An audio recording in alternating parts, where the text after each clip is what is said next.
You have the tools, you know the breath, you know about carbon dioxide tolerance, you know about the vagus nerve. But then the moment hits. Your boss screams at you. The barbell feels twice as heavy as it should. Your kid has a meltdown in the middle of a store. And what happens? You freeze. You revert to your default setting. You chest breathe.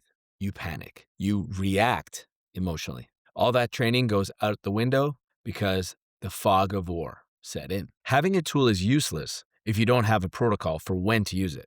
A soldier doesn't just have a rifle. They have rules of engagement. A surgeon doesn't just have a scalpel. They have a checklist.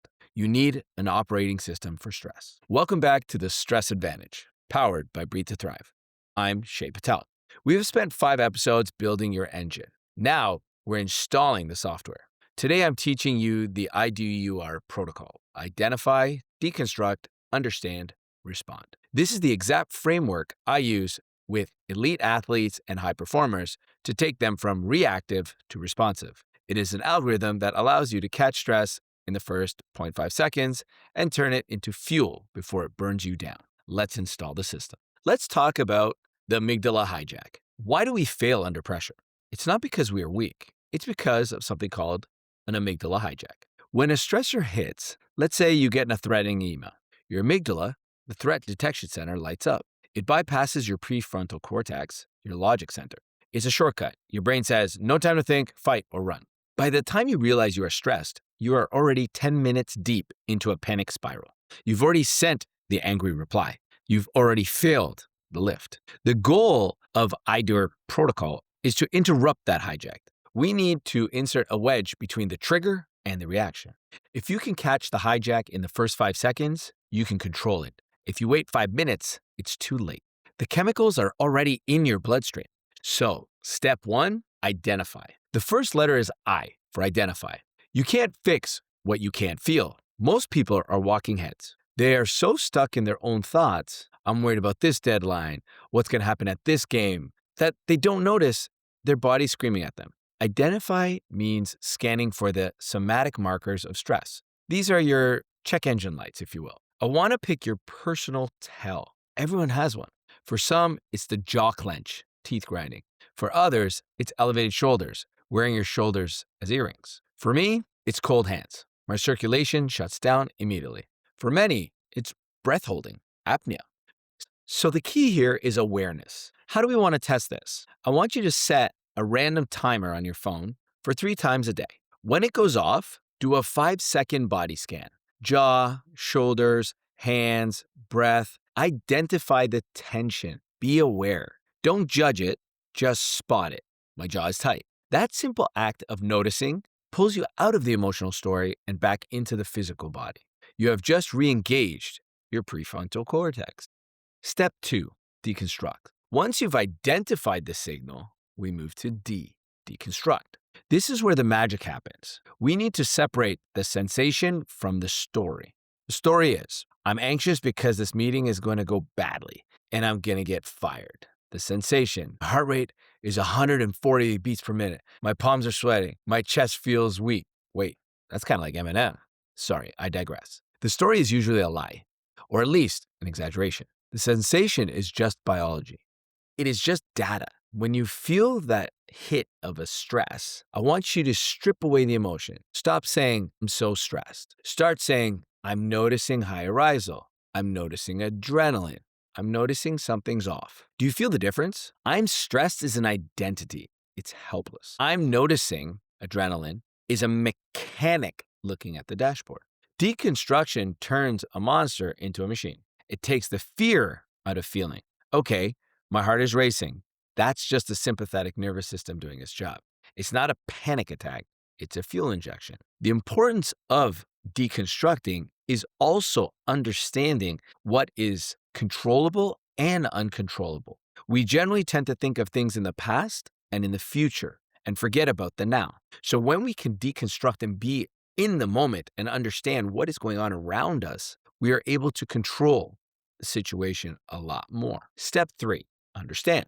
Now that we have stripped the emotion, we have to understand. We need to ask, why is this happening? And is it useful?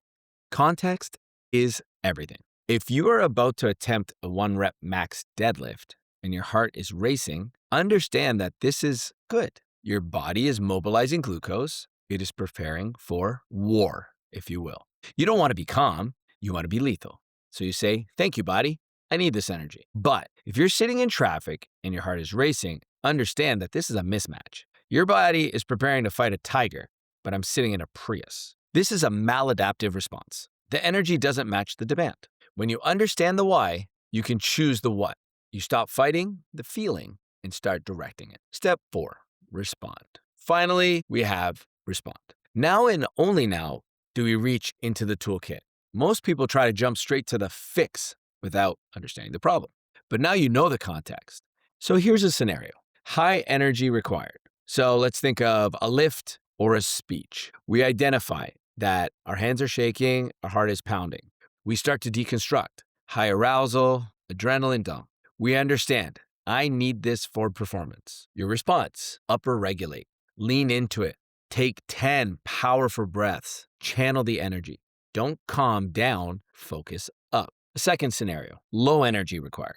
An email, traffic, bedtime. We identify that our jaw's tight, shoulders are high. We start to deconstruct. It's kind of a sympathetic overdrive. We try to understand. This is not useful right now. I need to slow down. So we respond with a physiological sigh or cadence breathing. Maybe inhale for 4 seconds through your nose and a long exhale for 6 seconds through your mouth. Send the safe signal. Pull the brake. This whole process, IDUR, takes about 3 to 5 seconds once you get good at it. Check jaw, identify. High arousal, deconstruct. Not useful right now, understand. Double inhale, long exhale, respond. Done. You're back in control. I want you to practice this today, but don't wait for a crisis. Practice on the small stuff. When your phone buzzes with a notification, pause. Check your body.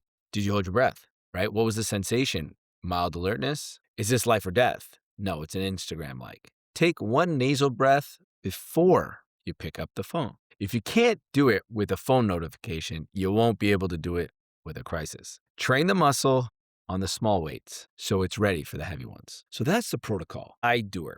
Identify, deconstruct, understand, respond. Write it on a Post-it note. Put it on your mirror. Write it in your notes. But there's one final piece of the puzzle. We've talked about high stress and low stress, but how do we measure it? How do we know if we are at a level 3 or a level 10? In the gym, we have RPE, rate of perceived exertion. In the next episode, the final episode of our foundation, I'm introducing the RPSS, the Breathe to Thrive rate of perceived stress scale. I'm going to give you a quantifiable metric to rate your nervous system load so you know exactly how hard to push and when to back off.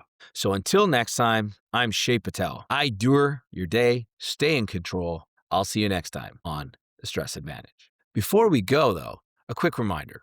The content of this podcast is for educational and informational purposes only and does not constitute medical advice. I am a performance coach, not a doctor. The breathing techniques and stress protocols we discuss, including the Breathe to Thrive method, can be powerful, but they also impact your physiology. Always consult your physician before starting any new breathing or exercise program.